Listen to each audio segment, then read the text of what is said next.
দর্শক, চলে এলাম আঞ্চলিক কৃষি গবেষণা কেন্দ্র কুমিল্লার কার্যালয়ে।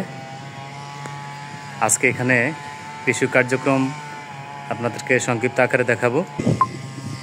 যেমনটি বলছিলাম যে কুমিল্লা অঞ্চলের কৃষক জনগণ সত্যি অনেক ভাগ্যবান, কারণ এখানে এই প্রতিষ্ঠানটি প্রতিষ্ঠার ফলে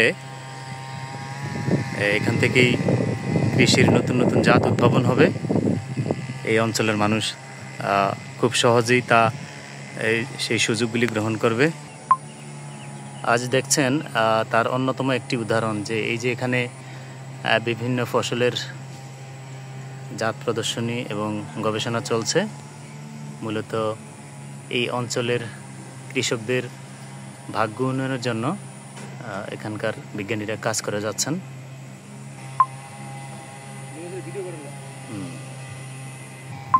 দর্শক, আপনাদেরকে একটা মজার বিষয় দেখাবো। দেখেন, এই যে এটা হলো বাড়ি তিল 6, আর দেখেন গাছ কিন্তু স্বাভাবিক অন্য গাছের সমানই, কিন্তু দেখেন কি পরিমাণ পট, মানে এখানে ফলের সংখ্যা কত বেশি।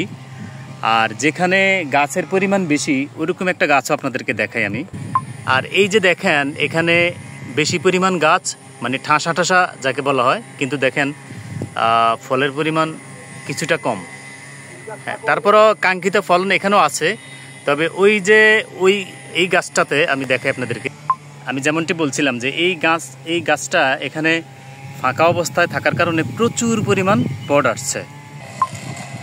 তার মানে আমরা এই বেশি ফলনের জন্য আমরা গাছ ফাঁকা ফাঁকা করে দিব, আধুনিক পদ্ধতি অবলম্বন করব।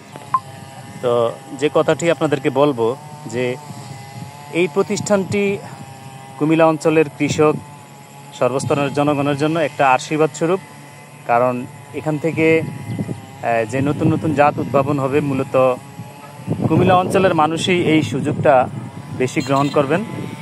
ব্রাহ্মণবাড়িয়া চাঁদপুর জেলার মানুষ দূরত্বের কারণে একটু কমই হয়তো সুযোগটা পাবে। আপনাদেরকে আরেকটি পর্বে আমি দেখিয়েছিলাম যে বাড়ি 4 আম সত্যি অসাধারণ।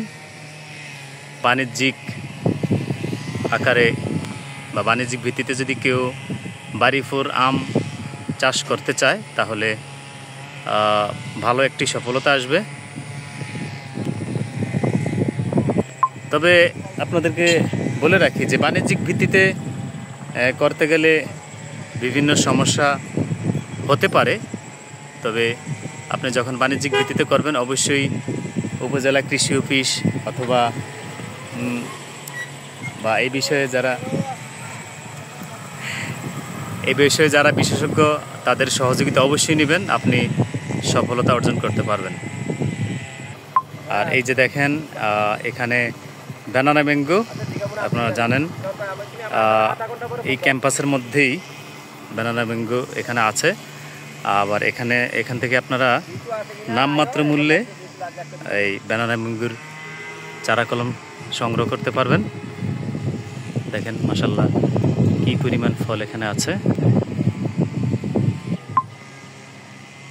তো সংক্ষিপ্ত আকারে কৃষি গবেষণার বিষয়ে একটু কথা বললাম।